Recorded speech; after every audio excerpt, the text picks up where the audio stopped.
जहां पर मुख्यमंत्री बिप्लब कुमार देव जी त्रिपुरा राज्य को नशा मुक्त राज्य बनाने में जुटे हैं, उसी दौरान कुछ लोग अभी भी पैसों के लिए गांजा जैसी नशीले पदार्थ उगाने में जुटे हैं। फिर भी बहुत हद तक नशा मुक्त अभियान की वजह से सफल भी हुए। मंगलवार खोवाई जिला के आबकारी दफ्तर में अंतर्गत बेलफंगबारी खोवाई अगरतला जातीय सड़क के पास करीब 1 किलोमीटर की दूरी पे कुछ दिनों से गांजा के पेड़ उगाने का शिकायत आ रहा था।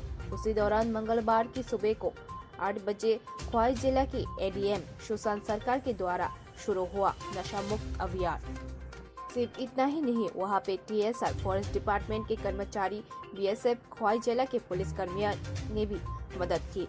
उसी दौरान संवाद सूत्रों से भी खबर मिला 23 गांजे का प्लॉट नष्ट करवाने का, जिसका अनुमानित पेड़ 4000 से 5000 तक भी बताया जाता है। उतना ही नहीं, नष्ट किया गया गांजे का पेड़ जिसका बाजार मूल्य 70 से 80 लाख तक बताया जाता है।